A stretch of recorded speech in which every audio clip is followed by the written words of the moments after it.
하나님 감사합니다. 오늘도 하나님의 백성들이 예수 그리스도의 이름으로 주님의 날로 구별해서 이렇게 주의 전에 함께 나와 하나님께 예배드리게 하심에 감사합니다. 이 시간 하나님께서 주장하셔서 말씀이 온전히 역사하도록 인도하여 주시옵소서. 부족한 자 지켜주시고 하나님의 뜻만이 온전해지도록 도와주시옵소서. 하나님 앞에 겸손함으로 함께 드린 이 귀한 예배에 은혜로 충만케 해 주시옵소서. 예수님의 이름으로 기도드립니다. 아멘. 우리는 누가복음의 마지막 장 24장에 이르렀습니다. 23장 마지막 구절이 계명을 따라 안식일에 쉬더라. 계명을 따라 안식일에 쉬더라. 그리고 24장 첫 시작이 안식 후 첫날 새벽에. 이 둘을 계속 묵상하다 보니까 하나님께서는 세상이 파도치듯 떠드는 가운데 침묵하셨습니다. 근데 세상에서 파도가 다 지나간 후 잠잠할 때 하나님은 이미 시작을 준비하셨습니다. 그리고 이 세상에 하나님이 시작하신 그 새 출발이 드디어 나타나기 시작하는구나, 그것을 우리로 기대하게 하는 말씀이 바로 이 두 말씀입니다. 계명을 따라 안식일에 쉬더라. 안식 후 첫날 새벽에 드디어 하나님이 준비하신 새 출발이 세상에 드러나기 시작합니다. 이 이야기가 부활의 이야기임을 저와 여러분 잘 알고 있습니다. 그날이 안식 후 첫날 새벽이었다고 했습니다. 안식 후 첫날, 즉 오늘날 우리가 지키는 일요일, 주일을 말합니다. 우리 믿음의 사람들, 그리스도인들은 바로 예수님의 부활의 날인 이 주의 날을, 일요일을 주의 날로 섬기고 있습니다. 지키고 있습니다. 오늘 설교 말씀의 제목은 빈 무덤입니다. 우리는 이스터가 되면 큰 감격에 쌓여 있습니다. 그 감격으로 말씀을 받습니다. 그리고 말씀을 대합니다. 정말로 그날은 감격적인 날이고 감격적인 현상입니다. 그 감격적인 일이 벌어진 현상이에요. 그냥 누가복음을 가장 가만히 읽어보면 그 감격을 우리들에게 막 살리려고 하지 않습니다. 감격보다는 오히려 우리들에게 잔잔한 뭐를 심어주려고 하는 그런 것을 느끼게 됩니다. 부활의 현장을 묘사하는 각 복음서를 보면 아주 다양합니다. 여러 면이 다릅니다. 서로가 강조하는 것이 다릅니다. 어떤 곳에는 지진이 일어났고 찬란한 천사들이 나타나고 무덤 돌이 굴러지며 그 위에 천사가 앉았고 그 안에 천사가 있는 경우도 있고, 예수와 그 여인들과의 대화, 천사들과의 대화, 이런 것들이 다양하게 기록되어 있다는 얘기입니다. 각자가 중요하게 강조하는 면이 조금씩 다른데, 여기 누가복음에는 그 부활의 감격을 나타내려고 하는 모습이 참 적습니다. 오늘 이 본문은 그냥 이것만 가지고 보기에는 부족한 면이 많습니다. 사실 누가복음의 24장 전체를 그 하루에 벌어진 일을 기록하고 있는데, 그 중에 오늘 부분은 새벽에 일어난 일입니다. 새벽에 일어나고 그 다음에 대낮에 무슨 일이 일어납니까? 예수님의 두 제자가 엠마오론 도시로 가는 도중에 부활하신 예수님을 만나고, 부활하신 예수님께서 그들에게 깨우쳐 주심으로 그들은 예수 부활을 믿게 됩니다. 그리고 예루살렘으로 다시 돌아옵니다. 예루살렘에서는 이제 밤이 늦게 되었을 때 거기에 사도들과 거기에 함께 모든 사람들이 모여 있는 가운데 부활하신 예수님이 거기에 또 나타나십니다. 거기에서도 마찬가지로 부활하신 예수님이 그들로 하여금 말씀을 통해서 깨우쳐 주십니다. 그래서 그들은 예수 부활을 믿게 됩니다. 근데 이 24장의 얘기 전체를 통해서 우리가 느끼는 것은 어느 사람도, 사도를 필요해서 제자들 어느 누구도 예수님의 부활을 기대하고 있지 않았고 예수님의 부활을 믿지 않습니다. 언제까지? 부활하신 예수님이 나타나서 그들을 만나줄 때에도 그들은 믿지 않습니다. 그들은 모릅니다.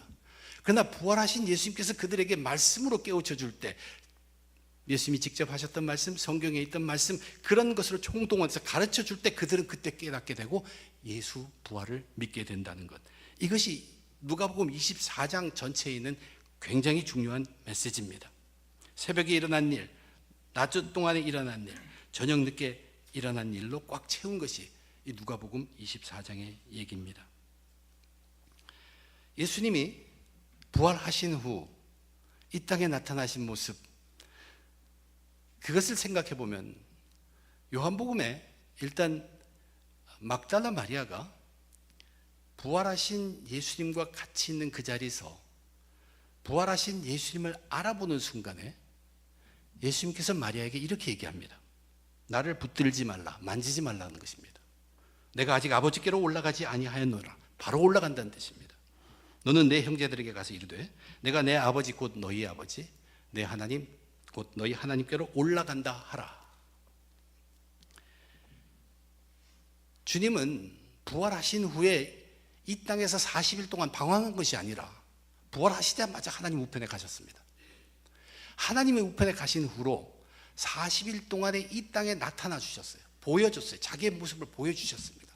부활하신 예수님, 그 하나님 우편에 가신 그 모습을 보여주신 것입니다. 우리들에게 와서 보여주신 것이, 그것이 40일입니다.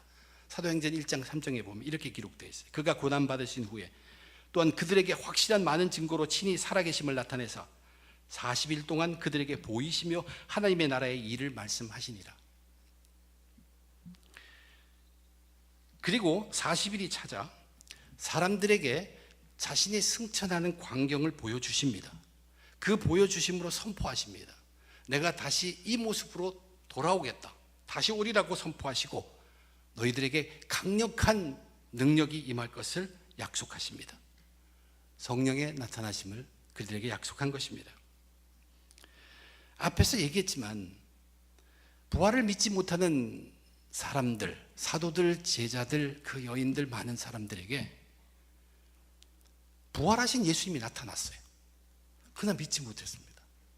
그러나 부활하신 예수님이 그들에게 말씀을 깨우쳐 줌으로 믿게 됩니다. 저와 여러분, 우리들은 그러면 이 부활하신 예수님을 어떻게, 예수의 부활을 어떻게 믿느냐는 것이에요. 우리에게 지금 부활하신 예수님은 나타나지 않습니다. 부활하신 예수님은 40일 동안 사역하시고 승천하셨습니다. 그러나 우리들에게 성령을 주셨습니다. 여기에서 이제 우리의 믿음을 생각해 보기를 원합니다. 예수님이 성령으로 잉태해서 이 땅에 태어났다는 것을 우리는 어떻게 믿습니까? 유전자 확인, 유전자 테스트를 통해서 우리가 그것을 확인하는 것입니까? 그렇지 않습니다. 그것은 아무 힘이 없는 증거입니다. 우리는 예수님이 성령으로 잉태하셨음을 나타난 것을 어떻게 믿느냐면, 내가 그 예수님을 발견하고 그 예수를 함께 그분의 말씀과 그분의 삶을 보고 나서 이분이 하나님의 아들이라는 거 확신이 들었어요. 내가 이분이 하나님의 아들이라는 확신이 들었을 때는 그분이 성령으로 잉태했다는 것이 조금도 의심가지가 않습니다. 하나님의 아들이시기 때문에. 예수 부활도 그렇게 믿는 것입니다. 예수 부활을 우리 생각에는, 우리 바람에는 CCTV 같은 게 거기에 그 무덤 속에 있어서 그 화면을 쫙 보면서 그러면 믿을 것 같죠. 그렇게 믿는다고 해도 그 믿음은 아무 소용없는, 아무 힘없는 믿음입니다. 우린 예수 부활을 어떻게 믿어야 합니까? 우리가 믿는 예수 부활은 무엇을 통해서 믿냐면 빈 무덤을 통해서 믿는 것입니다. 무덤이 비었다는 것을 통해서 우리는 하나님의 아들인 예수를 우리가 믿으면서 성령의 잉태하심이 믿어지는 것처럼 빈 무덤을 믿으면서 예수의 부활이 우리에게 믿어지는 것이에요. 빈 무덤이 뭡니까? 빈 무덤은 죽음의 장소입니다. 죽음의 장소예요. 죽음이라는 것은 죄값을 치르는 것입니다. 근데 이 예수의 무덤은 그냥 죽음도 아니고 그냥 죄값도 아니고 온 인류의 죄값 통째로 다 지는 것을 가두어둔 무덤입니다. 근데 예수님께서 그 무덤을 깨신 것이에요. 그 무덤을 열으신 것이에요. 사망의 권세를 깨뜨리신 것입니다. 죄의 세력을 물리치신 것입니다. 그것이 빈 무덤이에요. 그러면 우리는 이것을 어떻게 믿는가? 우리 믿음으로 살면서, 예수 믿음으로 살면서 우리들 잔잔한 마음속에 체험이 있습니다. 내가 예수 믿고 나니까, 예수가 좋으니까 이런 거 하지 말아야지. 내가 택하면 선을 택해야지. 내가 저 죄를 버려야지. 죄, 하나님으로 멀어가는 게 죄구나. 그것을 알게 되고 그것이 좋아서 이제는 앞길이 보이지 않아도 이것이 예수의 길이라면 그 길을 감히 발을 내디디고 간다는 얘기예요. 또한 예수를 위한 삶이, 그 길을 가는데 죽음이 올지라도 난 두렵지가 않다는 그러한 마음이 생기는 것 그 자체가 바로 예수 부활을 믿는 것입니다. 빈 무덤을 믿는 것입니다. 이것이 우리가 예수 부활을 믿는 방법입니다. 그런 자는 예수 부활을 의심할 수가 없습니다. 내가 그렇게 살고 있는데, 내가 살아있는데, 죽지 않고 사는데, 이것이 바로 빈 무덤을 믿는 것이요, 이러한 자는 예수 부활을 믿고 있는 것입니다. 우리들이 예수와 더불어 사는 삶이 좋아서 죄를 멀리하고, 남들이 뭐라고 해도 예수님이 좋기 때문에 아주 자연스럽게 선을 택하고 의를 택하면서 앞길이 보이지 않아도 그 길이 예수의 길이기 때문에 감히 발을 내디고 가고, 또한 예수에 위한 삶에 죽음도 두렵지 않는 삶을 살면, 그런 자는 예수 부활을 조금도 의심하지 않게 됩니다. 그것이 믿는 것입니다. 예수가 부활했는가, 부활하지 않았는가, 부활했다면 어떤 식으로 부활했을까, 이것을 명확하게 파헤치는 것이 잘하는 짓이 아닙니다. 하나님으로부터 멀어져가는 죄라는 것을 알고, 예수님을 통하여 그 죄를 물리치고 죄가 싫어지고 죄를 멀리하고 예수를 통해서 죄를 이겨내고, 예수 때문에 사망의 음침한 골짜기를 우리가 다닐지라도 두려워하지 않게 되면 그는 이미 예수의 부활을 의심하지 않는 사람입니다. 그런데 누가 우리로 하여금 이런 죄에 대해서, 이런 죽음의 권세에 대해서, 이런 예수에 대해서 우리들에게 알려주냐는 것이에요. 누가 그것을 알려줍니까? 우리 웨체스 중앙교회에서는 복음의 말씀 전하면서 계속 외치는 것이 두 가지입니다. 하나님의 말씀과 주의 성령입니다. 말씀과 성령이 우리를 죄를 깨닫게 하고 예수를 알게 하시는 것이, 이것이 복음입니다.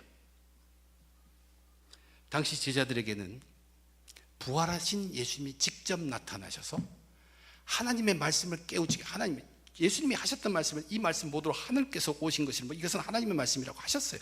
성경 속에 너희들에게 주어진 모세오경에서부터 그 말씀을 다 마시면서 그것을 증거할 때 이제 사람들이 예수 부활을 믿게 되었습니다.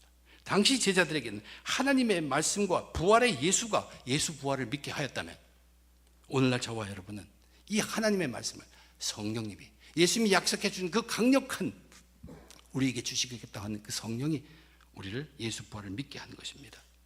결국은 다르지 않아요. 그런데 우리는 복됩니다. 부활하신 주님께서 이렇게 말씀하셨기 때문에, 예수께서 이르시되 너는 나를 본고로 믿느냐, 보지 못하고 믿는 자들은 복되도다. 물론 도마에게 했지만 예수의 제자들은 전부 부활하신 예수를 보고 믿었습니다. 보고도 사실 믿지 못했어요. 근데 부활하신 예수님께서 말씀을 깨우쳐 줄 때 믿기 시작했어요. 그러나 주님이 정말로 복되다고 한 자는 이제 우리는 부활하신 주님을 만나지 않습니다. 그런 식으로 만나지 않습니다.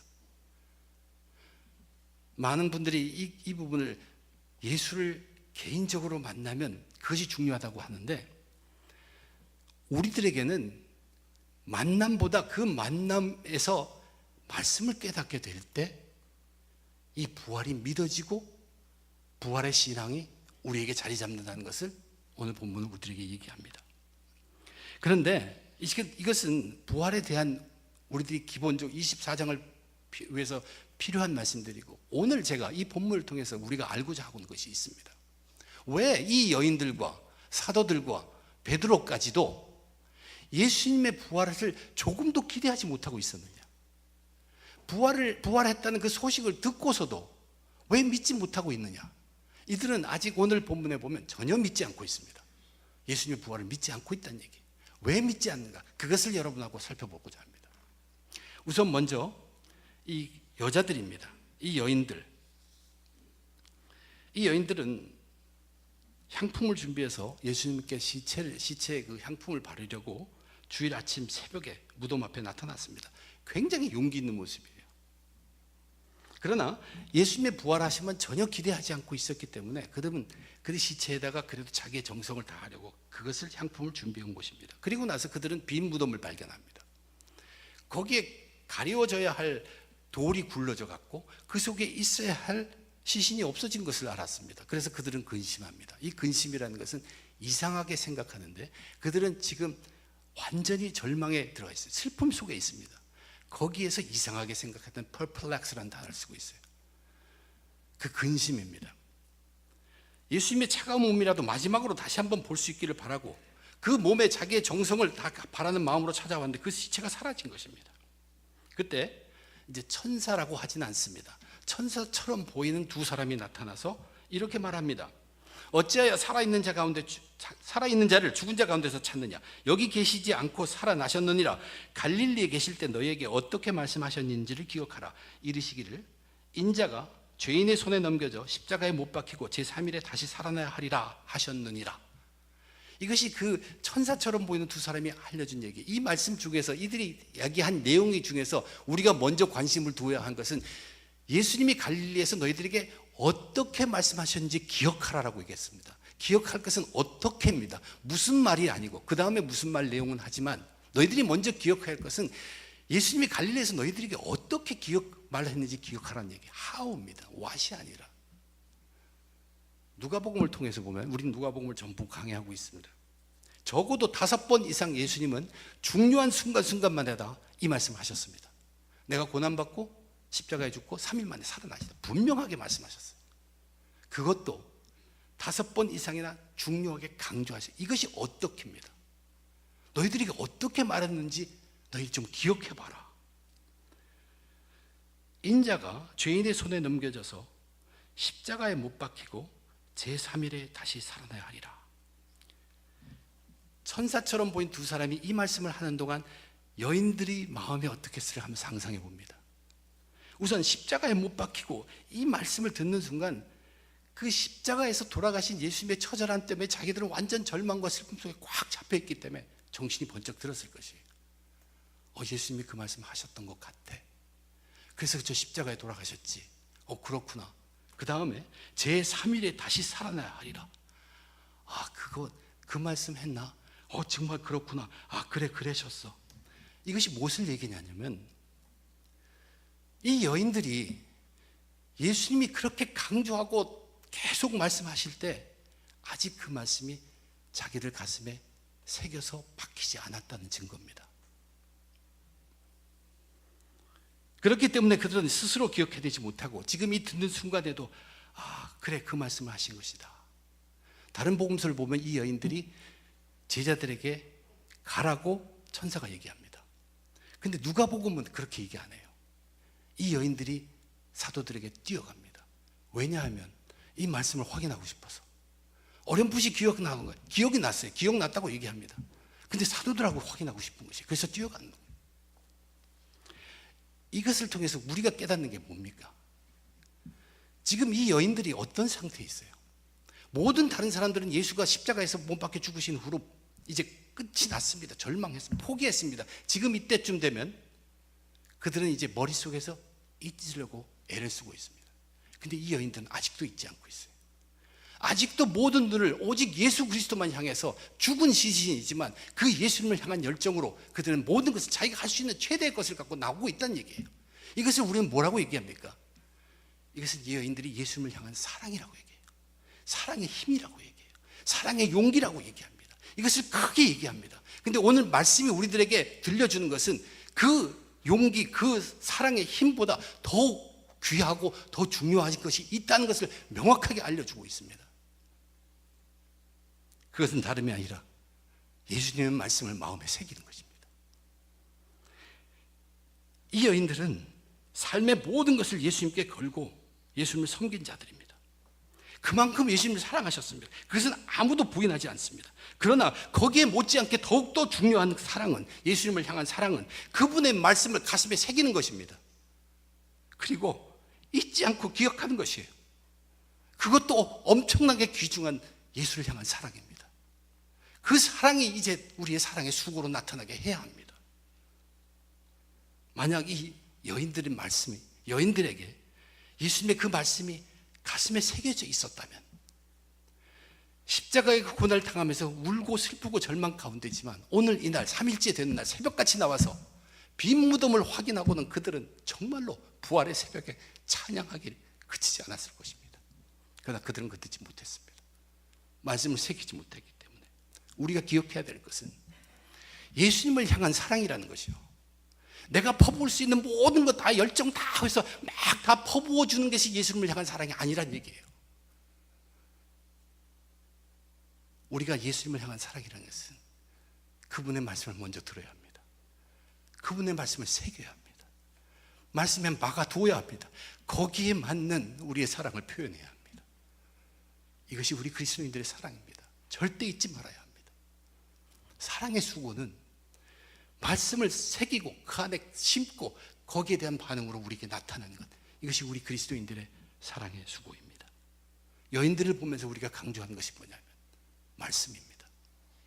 그래서 그 후에 제자들, 그들이 부활하신 예수님이 그들 앞에 있는데도 그들은 예수의 부활을 믿지 못합니다. 그러나 부활하신 예수님이 그들에게 말씀을 깨워주실 때 그들은 이제 예수 부활을 믿게 된다는 얘기예요. 그 다음 두 번째, 사도들입니다. 무덤에서 돌아간 여인들이 11사도와 함께한 모든 사람들에게 이 사실을 전합니다.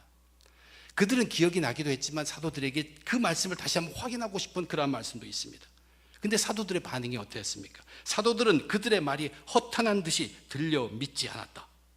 여기 믿지 않았다는 것은 부활의 사실을 믿지 않았다는, 결국은 그거와 마찬가지지만 여기 믿지 않았다는 것은 정확하게 그 여인들이 전하는 말을 믿지 않았다는 뜻입니다. 그 여인들이 하는 말을 믿지 않았다는, 여인들의 말이 허탄한 말, 이것은 어처구니 없는 말, 부질없는 헛소리, 그렇게 들었다는 뜻입니다. 이것은 우리들에게 뭐를 알려주고 있냐면 지금 이 사도들의 상태입니다. 이 사도들이 어떤 상태에 있는가? 이들은 예수님을 만나기 전의 상태로 완전히 돌아가 버려 있습니다. 영적으로 아주 어두운 데 빠져 있다는 얘기입니다. 누가복음을 잘 살펴보면 바로 이 시점에서 여인들이 누구였나를 가로 속에, 한국 버전에는 가로 속에 넣어서 소개하고 있습니다. 그 첫 여인이 막달라 마리아입니다. 부활, 다른 복음서를 보면 부활의 여주인공은 막달라 마리아입니다. 막달라 마리아의 역할이 얼마나 큰지 모릅니다. 그냥 누가복음에서는 막달라 마리아를 그렇게 소개하지 않습니다. 여인들의 누구였나는 그 이름에 소개합니다. 막달라 마리아, 이 여인들은 누가복음 8장에서 한 번 더 소개되었습니다. 그리고 여기가 전부 두 번입니다. 그런데 거기에 소개될 때 이 여인들은 모두가 자기의 삶을 다 내려놓고 오직 예수님을 따르며 섬기는 자들이라고 소개되어 있고, 그 중에 이 막달라 마리아는 특별히 7 귀신이 들었던 자인데 예수로부터 치유를 받은 여인으로 소개되고 있습니다. 그게 전부입니다. 근데 그 막달라 마리아가 바로 이 사도들의 상은 그 바로 앞에 그 이름이 소개되고 있다는 얘기입니다. 이것은 뭐냐면 사도들은 이 여인들을 그 전에 예수와 함께 같이 사역을 하던 동역자로 보고 있지 않다는 얘기입니다. 그 전에 예수 만나기 전에 이 남자가 여자를 보듯이 이 여인들을 전부 사회에 비천한 사람들로 보고 있다는 얘기예요. 특별히 막달라 마리아를 미쳤던 여인으로 보고 있다는 얘기입니다. 그래서 그 여인이 하는 얘기는 헛된 얘기일 수밖에 없다는 얘기. 이들의 상태를 우리들에게 얘기해 주고 있습니다. 육체의 삶으로 완전히 돌아가 버렸습니다. 예수님이 그 전에 말씀하셨던 그 모든 말씀을 그들은 다 잃어버렸습니다. 여인들은 그래도 예수님을 바라보고 쫓아왔습니다. 그러나 이 사도들은 십자가에서 예수님을 잃고 나서는 예수님까지 바라볼 예수님마저도 잃어버리고 그분이 주셨던 말씀마저도 기억하지를 못하고 있습니다. 여인들이 와서 들려줍니다. 빈 무덤의 얘기를 합니다. 천사 비슷한 사람의 얘기를 합니다. 3일 만에 살아나셨다고 그 말씀을 하셨다고 얘기하고 3일 만에 살아나신다고 그것을 다시 한번 거듭하는데도 그 말들이 이 사도들의 가슴을 치지 않게, 가슴을 동요치 않는 것입니다. 왜냐하면 헛된 말이기 때문에, 헛된 여자들이 한 얘기이기 때문에 그들의 눈이 완전히 바뀐 것이에요. 그 전 눈으로 돌아간 것입니다. 그 중에는 미쳤던 여인이 있다는 것을 그들은 알고 있었습니다. 사회에 힘없는 여인들로 보기 시작합니다. 그런데 여기에서 우리가 생각해 볼 것이 무엇입니까? 예수님의 무덤은 빈 무덤이 되었어요. 깨트린 무덤입니다. 갇힌 것이 아니라 확 열어버린 것입니다. 그것이 사실 예수님께서 이 땅에서 하신 것이에요. 사회의 잘못된 통념을 깨는 것이 바로 이 빈 무덤이 상징하고 있습니다. 예수님이 이 땅에 오셔서 참으로 혁신적인 삶을 보이시고 나타내시고 사셨습니다. 모두가 어둠 속에 뒹굴고 있었을 때 그는 빛을 소개한 사람입니다. 꽁꽁 닫혔던 무덤의 문을 여셨습니다. 사역 동안 그랬듯이 무덤 속에 들어가셨어도 그것을 갇혀있지 않고 파헤치고 깨트렸다는 얘기입니다. 통념을 다 깼습니다. 전통이라는 것으로 답답하게 막혀있던 예배를 신령과 진정으로 드러낸 예배의 삶으로 활짝 열어놓으신 분이 예수님입니다. 그분의 생각은 달랐고 그분의 마음은 사람들과 달랐고 그분의 길은 달랐습니다. 자기의 다른 생각대로 너희들로 생각하고 너희의 마음을 내 마음과 같이 하고 내가 가는 그 길을 너희들은 따라오라고 말씀으로 가르쳤습니다. 그 말씀을 지금 이 사도들은 다 잃어버렸어요. 갈 길을 잃어버렸어요. 예수의 생각, 예수의 마음, 예수의 길을 다 잃어버리고 그들은 꽁꽁 자기 스스로를 닫아버리고 있습니다. 여인들은 예수를 바라봤지만 사도들은 바라볼 예수를 잃고 엉뚱하게도 그들이 바라보고 있는 것은 이 세상입니다. 육체의 삶에 다시 다 빠져버렸습니다. 여자라고 사역자가 아니라 여인이 되어버렸어요. 예수님은 늘 하시는 대로 무덤 속에서도 뚫고 여셨는데 제자들은 생각과 마음과 길을 오전이 그 전으로 돌아가 오히려 꼭꼭 닫아버렸다는 얘기입니다. 이들에게 필요한 것이 무엇입니까? 이들에게 필요한 것이 하나님의 말씀이요 주의 성령입니다. 그래서 부활하신 예수님께서는 친히 그들을 찾아주신 것이에요. 버리시지 않고 찾아주시고 말씀과 영으로 그들을 깨우쳐 주십니다. 회복시켜 주십니다. 말씀으로 회복시켜 주십니다. 마지막 세 번째 베드로에 대해서 생각해 보겠습니다. 베드로는 여인들이 전한 소식을 듣고 어떻게 반응합니까? 베드로는 성경에 소개되어 자기 모습대로 그냥 행동합니다. 자기 눈으로 보자는 얘기예요. 급합니다. 봐야겠다는 얘기예요. 베드로는 일어나 무덤에 달려가서 구부려 들여다보니 세마포만 보이는지라 그 된 일을 놀랍게 여기며 집으로 돌아가니라. 놀랍게 여겼다. Amazed라는 것이 이상한데 여인들이 이상하게 여긴 것과는 조금 다릅니다. 여인들은 슬픔에 짜여서 절망 속에서 이상함을 느끼는 근심이었지만 이 베드로의 놀람은 Amazement는 이상하게 여기는데 이제 조금 희망이 보인다는 것이에요. 그래서 기쁨 쪽에서의 그러한 놀람입니다. 근데 무엇을 보고 무엇이 베드로를 놀라게 했냐, 그것이 중점입니다. 세마포입니다. 베드로는 세마포를 보고 놀랐습니다. 그런데 그가 놀랐다고 해서 이 순간에 그가 예수 부활을 확신하고 믿은 것이 절대로 아닙니다. 그는 집으로 돌아가니라.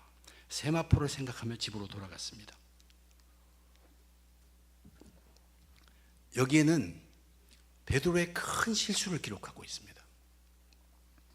베드로가 이 여인들이 전해주는 그 말씀을 들었을 때 자기가 기억하든 안 하든 또는 그 얘기를 듣고 이것을 기억해야 하든 그가 했어야 할 것은 뭐냐면 뛰어오기 전에 그가 해야 할 것은 그 말씀을 자기도 생각해내고 그 말씀이 무엇인가, 여인들이 저는 몰랐다면 그 여인의 말씀이 무엇인가, 나도 들은 것 같은데 그때가 어떤 상황인가 하면서 그 말씀하고 씨름을 해야 합니다.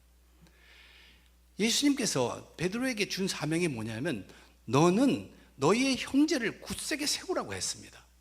그것 들고 말씀이 들어졌으니 이제 그것 가지고 더 집중하고 그거 기도하고 그것을 묵상했어야 할 베드로입니다. 그러나 자기의 그 습관을 버리지 못했어요. 봐야 한다는 것이에요. 그래서 그것을 보면 세마포를 보게 되면 우리는 어떤 생각을 하냐면 그것이 부활의 증거가 된다고 생각합니다. 그래서 이것이 어떻게 부활을 우리가 아는데 도움이 될까? 지금 베드로도 그 생각으로 집으로 돌아가고 있습니다. 이것이 무엇입니까? 그가 정작 생각해야 될 것은 뭐예요? 하나님의 말씀입니다. 이렇게 저렇게 들었던 말씀, 자기가 어렴풋이 기억하는 말씀, 아니면 뚜렷하게 기억하는 말씀, 그 말씀이 답입니다. 그래서 그것을 갖고 묵상하고 그것을 갖고 형제들을 세워야 하는데 지금 베드로의 생각이 거기에서부터 옆으로 빠져나갔다는 것이. 세마포를 보는 순간에 저 세마포가 뭘까? 세마포가 뭘까? 그러나 세마포의 답이 있지 않습니다. 예수 부활의 답은 세마포에 있지 않습니다. 예수 부활의 답은 하나님 말씀에 있었습니다. 이것이 베드로의 큰 실수입니다. 들은 말씀, 그것이 자기가 확신에 가면 그것으로 일을 해야 합니다. 이미 그는 잘못된 접근 방법에 빠져버렸습니다. 집에 돌아가니라, 이것은 세마포에 대한 생각으로 돌아갔다는 얘기입니다. 예수 부활을 어떤 과학적 증거 가지고 우리가 믿는다고 절대 거기에 답이 없습니다. 답은 말씀에 있습니다. 말씀의 답이 주어진 것입니다. 이 땅에 사는 사람들 중에서 물 위를 정말로 걸어간 사람은 베드로밖에 없습니다. 베드로가 제자들과 함께 배를 타고 가는데 풍랑이 일어서 고난을 겪게 되었다. 근데 예수님께서 그것을 도우시려고 물 위를 걸어서 오십니다. 제자들이 유령이라고 하면서 무서워할 때 베드로가 그렇게 말합니다. 당신이 우리 예수 그리스도이거든 제게 명하여 물 위에 걸어오라고 하시옵소서. 그때 예수님께서 딱 한마디예요. 오라. 그래서 그 오라라는 말씀을 듣고 배에서 내려서 물 위를 걷습니다. 그 오라라는 말씀만 붙들고 계속 오라 오라 오라 걸어가면 예수님께 갔을 것이에요. 그런데 그 다음 성경을 보면 베드로가 부는 바람을 보았다고 했어요. 부는 바람을 보는 순간에 이제 물에 빠지기 시작합니다. 똑같은 현상이 바로 이 세마포입니다. 말씀이 들려왔어요. 그 말씀에 답이 있습니다. 부활의 답이 거기 다 있어요. 그래서 세마포를 봤어요. 세마포가 부활을 증명하는 건 줄 알고 생각을 전부 세마포로 바꿨어요. 그때 그는 예수 부활을 믿는 것에서부터 멀어져 가기 시작한 것입니다. 답은 이미 왔습니다. 말씀으로 왔다는 것입니다. 베드로는 여인이 전해준 말씀을 듣고 부활을 믿고 제자들을 굳세게 할 수 있었습니다. 그럼에도 불구하고 그는 자기의 버릇대로 아니면 혹 내가 본 이것이 더 나를 도와줄까 하고 그것이 더 컸기에 달려가서 세마포를 보게 되면서 부활의 확신, 그 확신의 말씀보다는 자기 생각에 빠져들게 된 것입니다. 오늘 본문이 저와 우리들에게 들려주는 부활을 묻게 하는 확신은 어디에 있습니까? 하나님 말씀입니다. 말씀입니다. 말씀이 바로 정답이요 해결의 초점입니다. 예수님이 전하셨던 그분의 말씀, 내가 한 말씀은 하나님이 하신 말씀을 내가 너희들에게 전하노라 하나님의 말씀이다 하셨습니다. 찬란한 옷을 입고 나타난 두 사람이 다시 들려주었던 그 예수님의 말씀, 그들로부터 그렇게 들었다고 여인들이 전해준 그 예수님의 말씀, 그 말씀이 답이었습니다.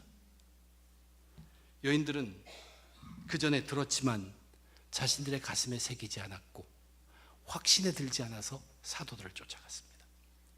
사도들은 영적으로 어두워져서 세상에 갇혀서 말씀을 다 잃어버렸습니다. 베드로는 말씀에 끌렸지만 자기 생각에 빠져서 말씀을 놓아버렸습니다. 기회를 놓쳤습니다.